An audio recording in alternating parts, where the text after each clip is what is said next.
Madame, Monsieur, bonsoir. Nous sommes en direct sur Al24 News. Soyez le bienvenu dans ce nouveau numéro de Cap sur l'Afrique, votre rendez-vous hebdomadaire avec les questions africaines.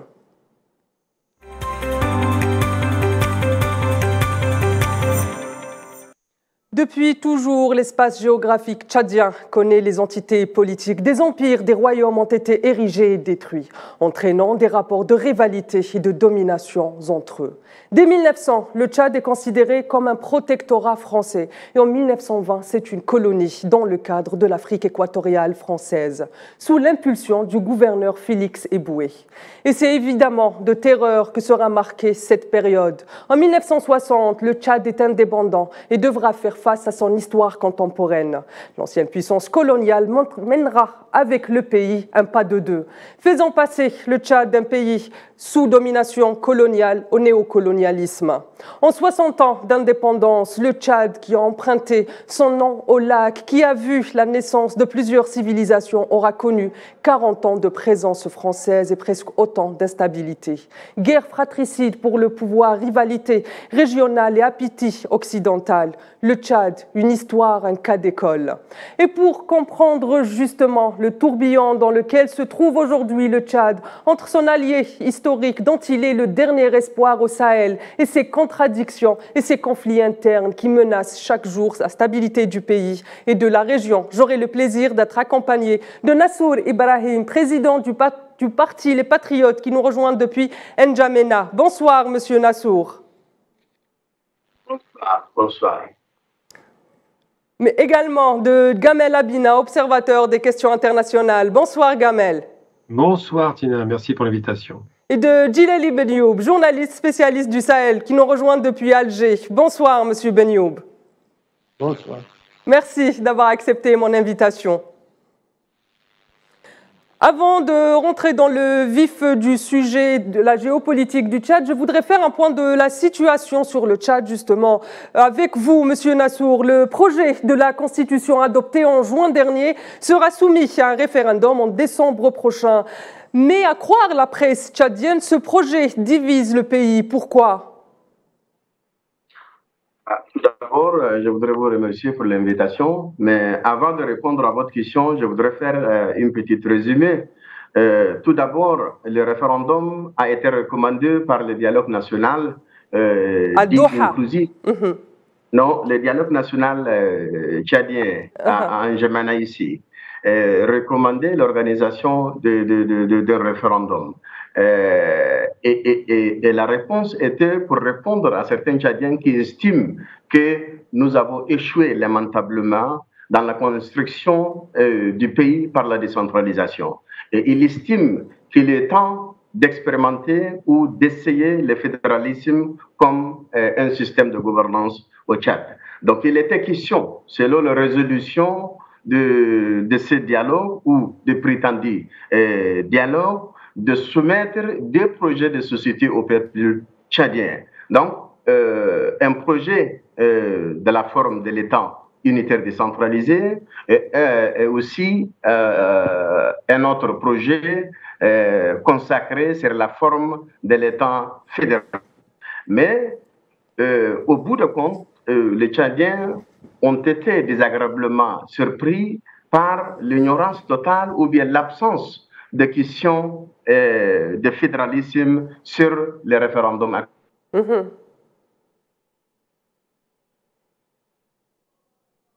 Je passe vers vous, Gamel, en attendant que notre invité revienne.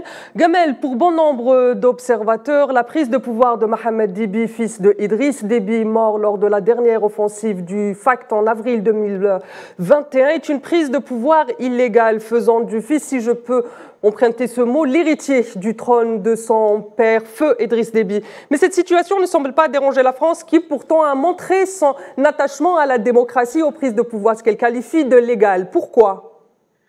Simplement parce que le Tchad est la dernière base, vous l'avez dit tout à l'heure, la dernière base de repli des forces militaires françaises dans la région, que le Tchad a toujours été, ça a été dit dans votre historique, un pays qui a toujours subi le néocolonialisme français, qu'il soit direct d'ailleurs ou indirect, direct par les interventions militaires, indirect par une sorte de contrôle à distance des potentats locaux qui arrivent au pouvoir. On a eu la succession à l'époque de Hissène Habré, Gougouni Wada, Hissène Habré, puis après l'arrivée d'Idriss Déby qui est littéralement adoubé par la France. Hein. On se rend bien compte que il ne posera pas de problème aux Français. Le Tchad est un pays qui est une sorte de verrou géostratégique, c'est vraiment un pays pilier, plus encore que la Centrafrique. Et c'est vrai que l'idée que la France faisait quand M. Macron est arrivé aux commandes d'un arrêt de la France-Afrique, et c'était un beau discours qui semblait suivre des faits, lorsqu'il va d'ailleurs au Burkina Faso, par exemple, lorsqu'il commence à dire vous êtes débarrassé d'un dictateur à l'époque Blaise Compaoré qui a assassiné Sankara, il dit effectivement qu'il faut passer par les phases de transition démocratique afin de pacifier la relation des dirigeants avec leur peuple. Et quand il arrive au Tchad, à la mort d'Idriss Déby Itno, qu'est-ce qu'il fait? Là, il fait un peu le contraire. Il va accepter une succession dynastique qui va contre les règles parlementaires qui avaient été d'ailleurs constitutionnelles du Tchad, qui auraient dû être faites provisoirement par le président du Parlement, et faire en sorte qu'on arrive à les élections. C'est pas ce qui s'est passé. Là, on a un homme fort qui arrive au pouvoir, qui prend la tête de l'État comme si c'était un roi, qui succède à son père, qui est mort dans des circonstances très très particulières, et on se rend bien compte que ce pays pivot devient un pays géostratégique important non seulement pour la France, mais pour d'autres. Donc c'est vrai que la question qui se pose aujourd'hui, c'est est-ce que la France a gardé de mauvaises habitudes au Tchad après les interventions militaires directes à l'époque? Aujourd'hui, une présence militaire avérée, qui est d'ailleurs détestée par la population, il y a eu des manifestations récemment. Est-ce que la France ne devrait peut-être pas finalement, là aussi, se replier? Bien, Gamel. Nassour Ibrahim est de retour avec nous. Nassour Ibrahim, alors, continuez ce point très intéressant justement sur la situation politique actuelle au Tchad. Oui, je répète encore. Donc, s'il y a quelque chose qui divise les Tchadiens aujourd'hui, ce n'est pas la Constitution. La Constitution ne divise pas, ou le projet ne divise pas les Tchadiens. La confiscation de ce processus par le gouvernement actuel est la malhonnêteté et la tromperie avec laquelle que ce référendum est en train d'être organisé, ça la raison principale de division.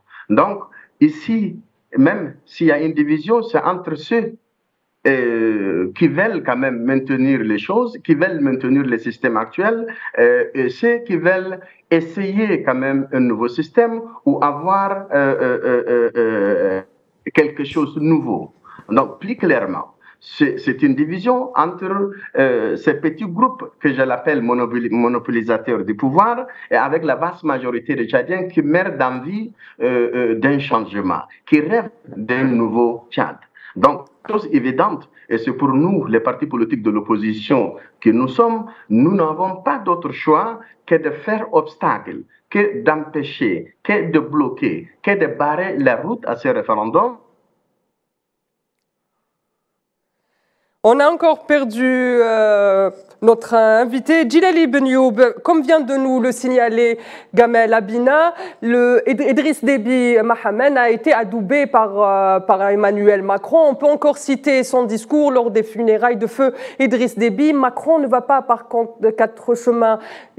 En déclarant, je cite, « Son pays n'autorisera personne, ni aujourd'hui, ni demain, à porter atteinte à la stabilité du Tchad ». Pourquoi est-ce qu'aujourd'hui le Tchad est si important pour la France, Monsieur Djilali Ben Youb?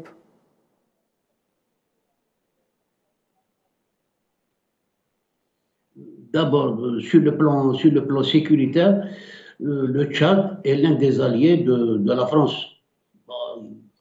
C'est l'une des premières forces qui était avec les Français au Mali, à partir de 2013. Dans le cadre de l'opération Barkhane. L'opération Serval, après l'opération Barkhane, et c'est une armée aguerrie parce que elle a fait pendant longtemps face à la rébellion au nord du pays. Et je pense aussi parce que sur le plan symbolique, la France ne veut pas que cette contagion se propage encore plus. Et c'est le dernier, dans notre région, c'est un peu le dernier bastion. Il restera certainement le Sénégal. Mais sur le plan symbolique, perdre le Tchad, c'est perdre carrément un gros élément de son précaré. Est-ce que vous pensez qu'aujourd'hui... C'est pour ça que la France tient au Tchad. Et puis, pour le moment, de ces forces, je pense qu'il y aura une bonne partie des 1500 soldats qui sont au Niger qui vont partir dans l'une des 3 bases qu'il y a actuellement au Tchad. Justement, on va continuer à parler de ce point. Mais quand Emmanuel Macron dit son pays n'autorisera personne, ni aujourd'hui, ni demain, à porter atteinte au Tchad, est-ce que cela veut dire que la France s'autorisera tous les moyens permis, légaux ou illégaux, pour défendre ce que vous avez, comme vous l'avez signalé, sans précaré, comme du temps de Houphouët-Boigny ou des autres piliers de la France-Afrique, justement? Oui, c'est un peu ce qu'il avait dit aussi quand ça a commencé au Niger. Hein. Il a dit que c'est un pouvoir illégitime, notre ambassade restera, nos soldats vont rester là-bas. Finalement, il a abdiqué, si je peux reprendre le titre d'un journal au lendemain de sa déclaration. Mais du petit incident de l'infirmier qui a abattu le soldat, je pense que ça ne saurait tarder. Il va y avoir un grand mouvement de protestation là-bas. Et puis, ça a commencé il y a 2 ans quand ils ont essayé de gêner le passage d'un convoi militaire. Et puis la population ne supporte plus. J'ai un ami de N'Djamena qui fait un témoignage terrible. Il te dit qu'on n'a même pas un avion civil, on en a marre d'entendre tous les jours survoler nos têtes des avions militaires français.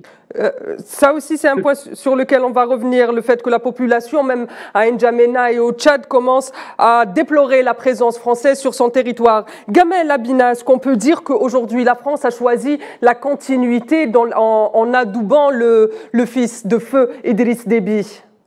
Oui, il tente une continuité. Après, évidemment, ça vient d'être dit, M. Macron, effectivement, a été désavoué sur le terrain. D'abord, il y a plusieurs raisons qui font qu'il a plié bagages au Niger. Les capacités logistiques de la France sont pas au rendez-vous, on ne peut pas alimenter une guerre. Le fait de vouloir absolument rester en place, alors que lui-même, malgré tout ce qu'on peut en dire, ça fait 6 ans qu'il est aux commandes, ne veut pas faire la guerre. Apparemment, c'est quelqu'un qui s'inscrit pas dans un théâtre militaire et il veut pas en entendre parler. Donc ces éléments-là sont favorables aux Tchadiens, ils sont favorables aux Nigériens et toute la région.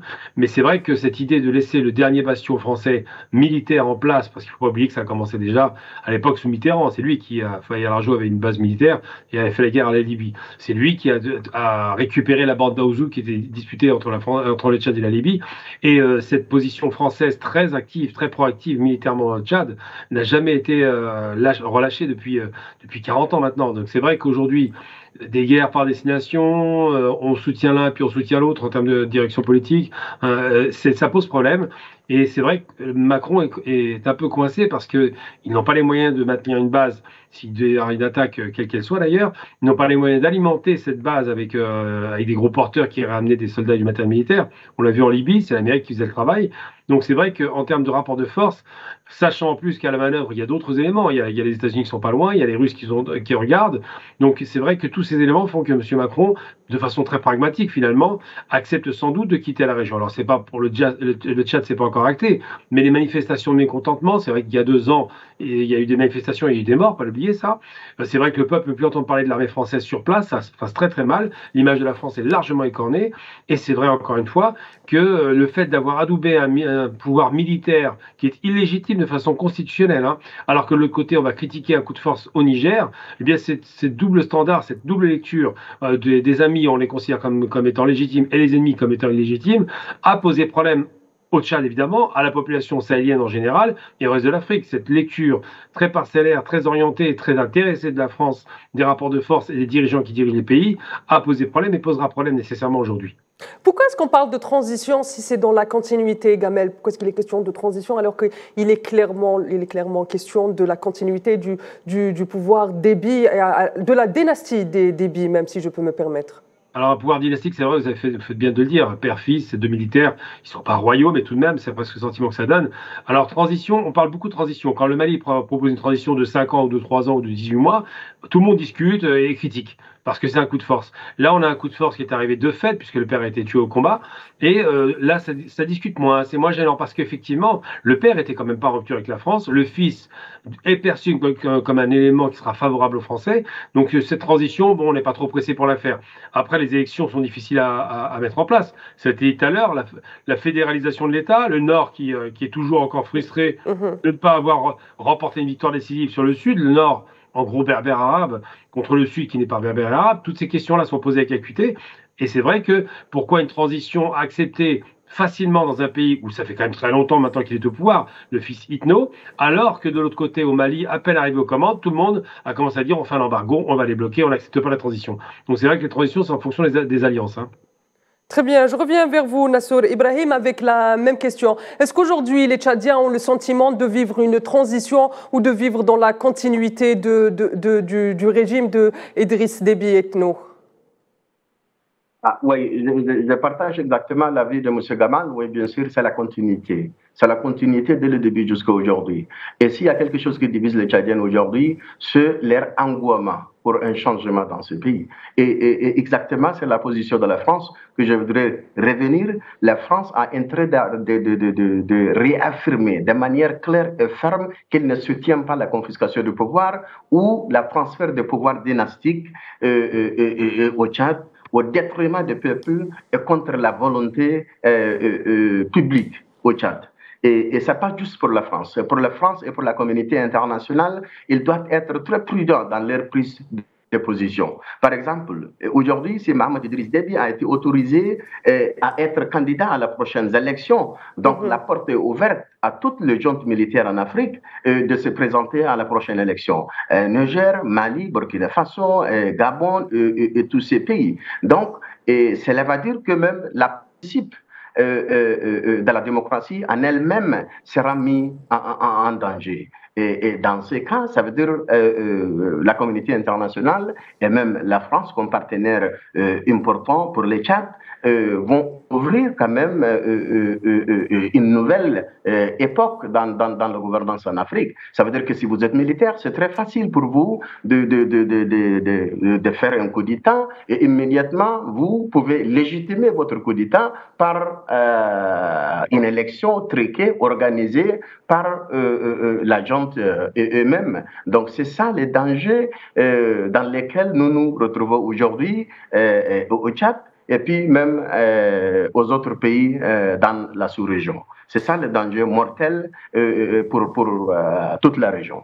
Monsieur Nassour, est-ce que vous pouvez nous faire un point sur la situation sécuritaire au Tchad actuellement? Surtout que les groupes armés les plus importants, notamment le FARC, se sont retirés des discussions de Doha. Est-ce qu'on peut s'attendre à de vives tensions qui vont aller jusqu'au retour des combats ou pas?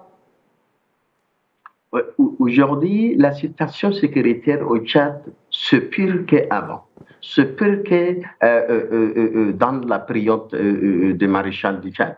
Aujourd'hui, je peux compter dans le 2 ou bien 2 ans de transition, nous avons eu des conflits entre le civil, entre les rebelles agrégataires. Nous avons plus de 3000 quelques personnes mortes. C'est la insécurité totale dans ce pays. Et sur ça, vous ajoutez l'existence de groupes politico-militaires non signataires de Doha. Et ce qui est pire pour nous, les Tchadiens, en tant que citoyens, le gouvernement est incapable ou ils font absolument rien sur la recherche d'une solution idéale pour la question sécuritaire au Tchad. Et nous sommes aujourd'hui entourés par la violence un peu partout dans tous les pays voisins. Nous sommes l'île dans la paix, dans une mer de violence un peu partout. C'est ça, c'est une situation qui nous préoccupe un peu partout au Tchad.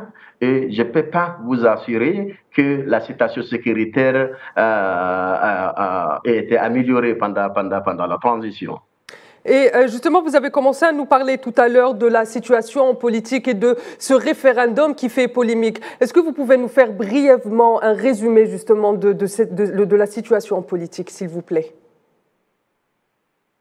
Aujourd'hui, le gouvernement avance tête baissée en ignorant toutes les voix discordantes dans ce pays.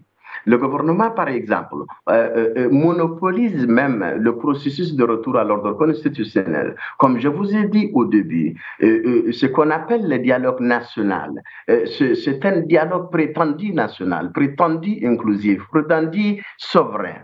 Et ce qui est débouché de ce dialogue jusqu'à aujourd'hui ne nous amène nulle part. Par exemple, le référendum, l'État est en train de l'organiser avec ses alliés et puis avec les fonctionnaires de l'État. C'est confisqué par le ministre en charge de l'administration des territoires, par le gouverneur dans les régions, par le préfet et le sous-préfet dans les départements. Donc, c'est un processus inclusif déjà déterminé et le résultat aussi a déjà été déterminé et connu bien à l'avance. Pour cela, comme je vous ai dit, les partis politiques de l'opposition sont là pour bloquer ces processus, pour empêcher ces processus et pour montrer que ce processus est exclusif et nous n'amène nulle part. Donc nous cherchons l'aide de tous les partenaires de Tchad et nous faisons le maximum dans notre pouvoir de quand même sortir de cette impasse. Nous ne pouvons pas rester bras croisés et attendre que le système actuel nous trouve une solution.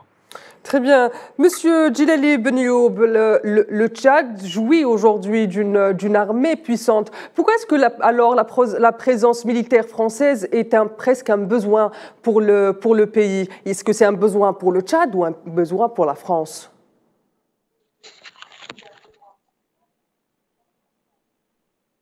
Vous répétez votre question, je n'ai pas bien entendu. Il n'y a pas de souci. Je vous dis, le Tchad est une des armées puissantes au Sahel. Ça a même été un pilier du G5, un pilier de l'opération Barkhane, de l'opération Serval.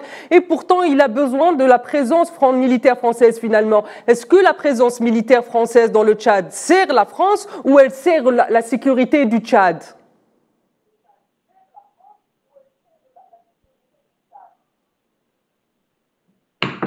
La présence militaire française dans toutes ces anciennes colonies sert les intérêts français, ça c'est évident, c'est clair. Y compris quand elle a intervenu au Mali en 2013, c'était pour protéger ses intérêts. Ce qu'elle fait au Niger aujourd'hui, c'est pour protéger ses intérêts. Elle ne se soucie pas de la sécurité de ces pays, c'est impossible. Il y a les compagnies françaises qui sont là-bas. Elles sont protégées également par ces puissances et ça sert aussi à protéger le pouvoir qui est en place. Malheureusement, aujourd'hui, elle protège une junte militaire qui est au Tchad et dont le chef a été adoubé par le président Macron, qui a une attitude, pour moi, incompréhensible. C'est-à-dire qu'il dénonce ce qui se passe au Burkina et il applaudit ce qui se passe au Niger. Et la présence française, tout le monde le reconnaît, y compris aujourd'hui les responsables français, notamment dans sa déclaration récente au siège du gouvernement chef de la française de Villepin, qui a accusé Paris aujourd'hui de continuer encore, de poursuivre sa politique sur le modèle de la France-Afrique. Alors, il y a des mutations dans ce continent qui se voit aujourd'hui avec une élite et de nouveaux responsables politiques qui veulent le changement, qui ne peuvent plus supporter sa présence pesante de l'armée française. Voilà. Très bien, merci Monsieur Djilali Ben Youb. Je reviens vers vous, Gamel Labina. Avec l'ensemble des crises qui est en train de connaître la région, je parle notamment du Soudan, le Sahel, la Libye, est-ce qu'aujourd'hui le Tchad se retrouve finalement au cœur d'enjeux géostratégiques importants bien plus que le reste de son histoire contemporaine ? Oui, je pense que là, vraiment, c'est devenu extrêmement difficile pour le Tchad parce qu'il est vraiment au cœur du dispositif militaire français, mais pas seulement. Il est aussi au cœur d'une région contaminée par des conflits larvés ou des conflits ouverts. Il est en plus devenu important. Alors, sur le plan militaire, c'est qu'il est classé 97e mondial. Donc, c'est un pays qui a su s'équiper en aviation. Donc, déjà, c'est vrai qu'ils ont un peu de moyens pour se défendre. Mais en même temps, il y a un sous-jacent qu'on a oublié d'évoquer, c'est la question du pétrole. Le Tchad a découvert du pétrole, des quantités importantes, ce qui lui a donné les moyens effectivement de s'équiper militairement. Et le Tchad reste un pivot dans la région, dans la mesure où effectivement c'est un pays enclavé, entouré de 6 autres pays qui sont tous plus ou moins instabilisés, hein, puisque le nord c'est la Libye, on le sait, la région du Sahel aussi c'est des régions de contagion de groupes armés ou de groupes séparatistes. Donc tout ça fait que le Tchad se trouve effectivement dans une situation de tension extrême. À l'époque, quand la Libye était stable avec Kadhafi, le nord était sécurisé, ça allait. Il y avait eu une paix qui avait été trouvée entre les Libyens et les Tchadiens par rapport à la bande d'Aouzou, ils ont signé un accord, c'était réglé. Par contre, il y a toujours eu des revendications sécessionnistes dans le nord, il y a toujours eu des volontés hégémonistes de certains groupes militaires qui étaient en rupture avec la direction actuelle politique. Et puis surtout, il y a toujours eu des coups de force militaires. Il ne faut jamais oublier que le Tchad, à part une élection démocratique plus ou moins validée, on dira, ça a été systématiquement des hommes forts militaires au pouvoir. Et malheureusement, l'Afrique n'a connu quasiment, dans son ensemble, qu'elle soit subsaharienne ou du Nord, en règle générale, que des régimes militaires, qu'ils soient pas favorables d'ailleurs. Donc c'est vrai que le fait que le Tchad aujourd'hui est à la croisée des chemins, pour des raisons que vous comprenez parfaitement, géographiques, géopolitiques, que surtout que la France ne peut pas quitter ce dernier bastion qui lui reste. Il y a encore la Côte d'Ivoire, mais bon, c'est loin, et le Tchad qui est central. Ça va donner des envies, des velléités d'autres pays de se positionner. On prétend que Wagner serait à la manœuvre.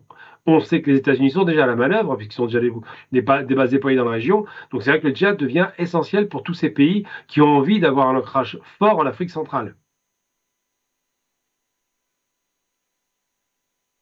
Tchadiens ont suivi avec le plus grand intérêt ce qui s'est passé au Niger et les menaces de la CEDEAO d'intervenir militairement. Les Tchadiens ont accusé la France d'être derrière cette manœuvre-là. Il y a eu encore l'assassinat d'un infirmier militaire d'un infirmier militaire tchadien par un militaire français. Tous ces événements font aujourd'hui que les Tchadiens sont de plus en plus réfractaires à la présence française et aux politiques françaises en Afrique. Est-ce que vous pouvez nous en dire plus ? En ce qui concerne le Tchad, oui, bien sûr, à cause de ce qui se passe dans les pays voisins ou même dans la sous-région, il y a des signes de complicité, d'encouragement, ou je peux dire la résurgence populaire de voix anti-françaises qui s'élèvent à l'heure actuelle. Ce sont des signes qu'on ne peut pas classer dans le registre de l'ignorance. Mais pour nous, ici au Tchad, la situation n'a pas assez à détériorer que les autres pays. En ce qui concerne notre relation avec la France, oui, bien sûr. Il y a des signes qui existent aujourd'hui. Mais pour moi, la question n'est pas de savoir avec quel pays nous des alliances. Mais au Tchad, ici, aujourd'hui, ce qui est important, c'est une question de bonne gouvernance. C'est la réponse aux besoins fondamentaux du peuple tchadien qui est important. Oui, bien sûr, changer une alliance politique avec une autre ne résoudrait jamais notre problème ici au Tchad. Nos problèmes, ce sont des problèmes d'électricité, de l'eau, de santé, d'éducation, et même la crise alimentaire actuelle qui plonge beaucoup de Tchadiens dans le désarroi. Oui, bien sûr, notre relation avec la France ne joue pas sur les activités journalières d'un Tchadien lambda. Oui, bien sûr, au niveau de géopolitique internationale, ou au niveau du positionnement de Tchad en tant que pays sur la sous-région, ça compte. Mais aujourd'hui, pour les Tchadiens lambda, leurs besoins sont plus basiques que la relation ou bien l'alliance avec la France ou un autre pays. Très bien. Gamel, Djibouti et le Tchad sont les derniers pays du Sahel où la France maintient encore des bases militaires. Comme tu l'as signalé tout à l'heure, M. Benyoub, un repli de la France en quittant le Niger vers ces deux bases est-il envisageable aujourd'hui ? Tout est possible avec M. Macron parce que c'est un homme qui ose des choses. C'est toujours un peu inattendu de sa part. Donc il dit une chose un jour et le lendemain il revoit sa position, il revoit sa copie en fonction de la situation. C'est un homme qui réfléchit, qui calcule, qui compte et qui voit ce qui est possible ou pas de faire. C'est aussi un homme, je pense, qui s'inscrivait vraiment dans une démarche anti-France-Afrique. Je ne suis pas certain que ce soit totalement sincère, mais tout de même, il l'a quand même affirmé plusieurs fois. Donc le repli vers la base de Djibouti, qui est déjà une très grosse base et qui est louée à la France, il ne faut pas oublier qu'il y a de l'argent qui est en jeu, n'est pas impossible, sachant, il faut se rappeler des rapports de force, que beaucoup de dirigeants tchadiens devaient choisir choisir entre d'un côté le bloc anglo-saxon emmené par les États-Unis et de l'autre côté le bloc francophone emmené par la France, bien évidemment, enfin surtout les Français en l'occurrence, donc l'ancienne puissance coloniale. Et c'est vrai qu'il se joue des rapports de force entre occidentaux déjà, parce qu'ils sont tous en train de tirer à U et à Dia, et par rapport à ça, effectivement, tout est possible. C'est-à-dire que la France ne peut plus dépenser des sommes faramineuses d'argent, elle n'en a plus les moyens. Elle n'a pas les moyens de produire suffisamment d'armement, et elle n'a pas les moyens de déporter ses forces. Donc tous ces éléments font que M. Macron prend le temps de redéployer s'il le peut, ou simplement de rapatrier ses forces, qu'il n'a pas vocation, de son point de vue pour l'instant, à rester sur place. Souhaitons qu'il se maintienne dans ces positions-là, mais c'est vrai que s'il veut en finir avec la France-Afrique, il faut que les bases françaises soient rapatriées sur les territoires nationaux français. Très bien, je reviens vers vous, Monsieur Nassouri. Est-ce qu'aujourd'hui, justement, dans le cadre de ce qui semble être une campagne présidentielle ou une campagne pour le maintien au pouvoir de Mohamed Déby, il peut changer ses politiques avec la France ou il peut aller à de nouvelles relations avec la France? Je pense pour Mohamed aujourd'hui, il est dans une situation un peu difficile et je pense que ses priorités, ce doit être l'apaisement de cette situation ici au Tchad. L'élection présidentielle en cours, le référendaire en cours aussi, le deuxième élément important ici. Mais la relation avec la France, c'est une question un peu délicate pour le pouvoir aujourd'hui de toucher. Parce que pour les Tchadiens, Mohamed est en pouvoir aujourd'hui, il est maintenu par la France. Et sans France, Mohamed va céder le pouvoir. C'est avec l'appui de la France que Mohamed est toujours au pouvoir et ils veulent confisquer le pouvoir avec l'aide de la France. Donc, ce sera un peu difficile pour lui de toucher la question de la France en ce moment un peu délicat. Parce que tous les Tchadiens, ils cherchent quand même des moyens et le vent de débrasser de ce système. Est-ce que vous pensez qu'il peut aller vers, comme les restes des pays en transition, vers l'autre bloc? Gamel, je vous pose la même question. Est-ce que vous pensez qu'aujourd'hui, Idriss Déby peut changer sa politique à des fins purement électoraux? Tout est possible. La problématique du Tchad, du Tchad, excusez-moi, c'est la paupérisation. Les gens sont pauvres. C'est un pays qui, malheureusement, alors il y a un potentiel de richesse important, sont en difficulté à l'intérieur et ont du mal à supporter cela. C'est un pays qui fait deux fois la France, 2 fois moins la superficie de l'Algérie. Donc c'est un pays immense avec des ressources importantes mais non exploitées. Et c'est vrai que les rapports de force internationaux qui bougent beaucoup, on a vu ailleurs des alliances et des mésalliances se former, comme l'Arabie qui a rejoint les BRICS. Tout est possible. C'est-à-dire que le monde change vite. Le Tchad va certainement prendre en considération ces changements et ces rapports de force, ce nouveau paradigme, et surtout il y a l'exemple éthiopien qui a failli être instabilisé, qui finalement a tenu, mais l'Éthiopie bénéficie à plein de sa rentrée dans les BRICS, mais pas seulement, d'investissements considérables chinois. Donc les Tchadiens, peut-être en regardant du côté de l'Est, iront peut-être trouver enfin des alliés qui leur permettront de sortir de l'impasse dans laquelle ils sont enfoncés depuis trop longtemps. Rappelons pour information que le Tchad a toujours été en guerre depuis 40 ans, c'est important de le rappeler, et c'est important de rappeler que c'est un pays qui ne mérite pas de souffrir comme cela. Il y a 16 millions d'habitants là-bas qui sont dans des difficultés chroniques alors que le pays regorge de richesses non exploitées, je le répète à chaque fois, non exploitées, c'est important de le rappeler. Très bien, je reviens vers vous, Monsieur Nassouri, avec la même question. Est-ce que vous pensez qu'aujourd'hui, Mohamed Déby, à des fins purement électoraux, est prêt à changer sa politique et peut-être même se tourner vers l'autre bloc, si je peux m'exprimer ainsi? Aujourd'hui, comme M. Gamal l'a dit, le problème de Tchad sont plutôt économiques et sociaux. Et ce sera difficile pour Mohamed de sortir de la situation actuelle envers chercher des relations à l'extérieur. Bien sûr, nous voyons dernièrement quand même, il y avait plusieurs visites vers le Moyen-Orient, et plus particulièrement avec les Émiratis. Et je ne pense pas que ça va aboutir à quelque chose parce que les questions économiques au Tchad ici sont un peu chroniques aujourd'hui. Nous avons des richesses non exploitées et nous dépendons sur le pétrole. Et aujourd'hui, avec la nationalisation d'une autre société, ajoute aussi sur les éléments de complication de la situation actuelle. Donc, c'est un peu difficile pour Mamad de continuer avec la situation actuelle. Très bien. Monsieur Djilali Ben Youb, selon bon nombre d'observateurs, aujourd'hui, N'Djamena ou Mohamed Déby dispose des cartes, de ses propres cartes, ou bien a le jeu en main pour imposer de nouvelles relations bilatérales à la France. Est-ce que vous pensez que c'est possible aujourd'hui d'inverser le rapport de force en faveur du Tchad et de la reconstruction et de la stabilité du Tchad?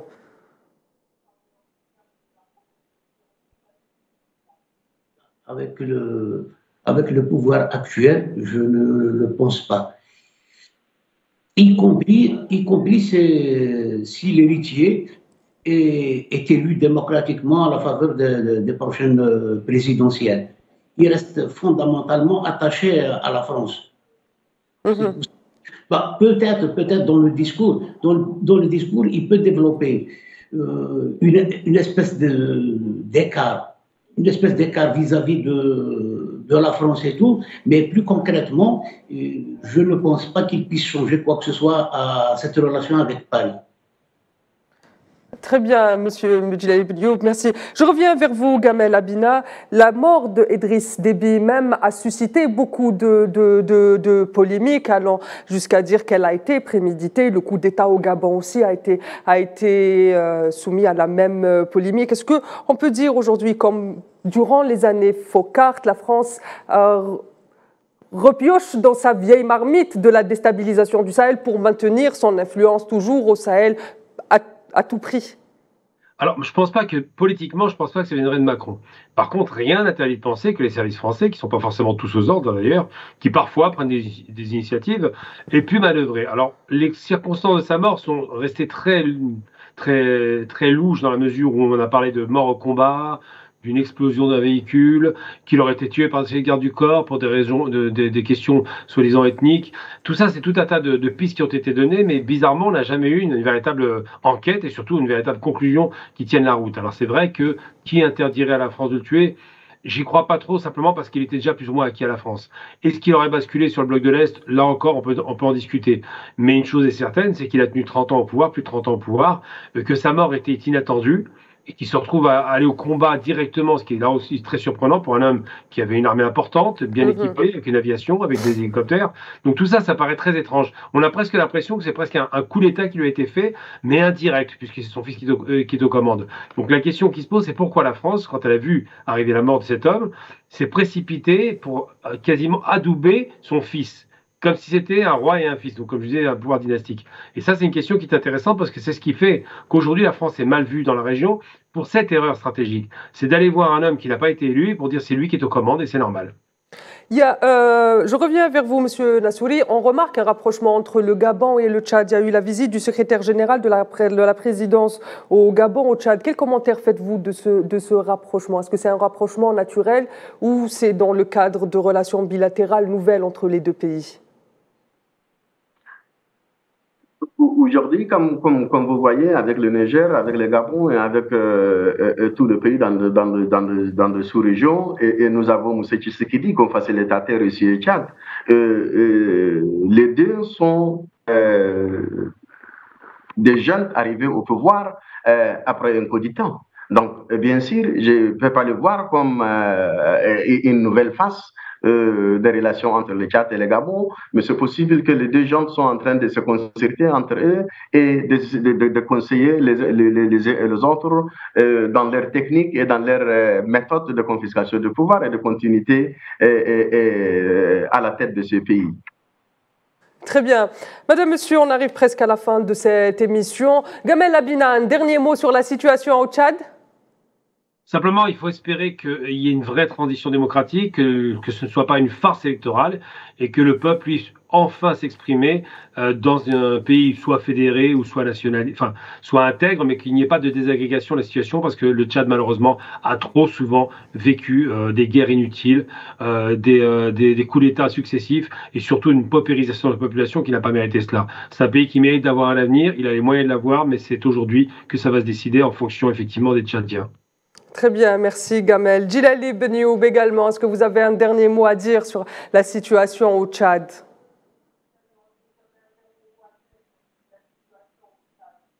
je pense que la situation va rapidement changer et malheureusement, je ne pense pas que la France a suffisamment de temps pour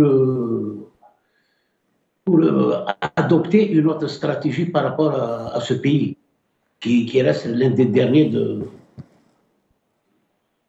Voilà. Très bien. Nassour Ibrahim, j'imagine que ce ne sera pas votre dernier mot sur votre pays, mais ce sera votre dernier mot dans cette émission. Mon dernier mot, j'appelle le président actuel, Mohamed Idriss Déby, de faire une déclaration forte et renoncer et affirmer à tous les Tchadiens qui ne se représentent pas à la prochaine élection pour permettre les Tchadiens de s'asseoir sur une table et rectifier le chemin actuel de la transition pour que nous puissions arriver à une élection transparente, crédible, qui va permettre à ce pays de quand même poser ou construire une fondation solide sur laquelle que nous aspirons à un Tchad nouveau. C'est tout ce qu'on souhaite, un Tchad nouveau. Madame, monsieur, c'est ainsi que s'achève ce nouveau numéro de Cap sur l'Afrique. Je remercie évidemment mes invités, Nassour Ibrahim, président du parti Les Patriotes, qui m'a rejoint depuis N'Djamena, Gamel Abina, un habitué de Cap sur l'Afrique, qui m'a rejoint depuis Paris, il est spécialiste des questions internationales, et de Djilali Benioub, journaliste, qui m'a rejoint depuis Alger, il est spécialiste du Sahel. Madame, monsieur, il ne me reste plus qu'à vous souhaiter une excellente suite des programmes sur Al24 News, et je vous donne rendez-vous la semaine prochaine pour une nouvelle question africaine. Et d'ici là, n'oubliez pas de prendre soin de vous. Excellente soirée à tous.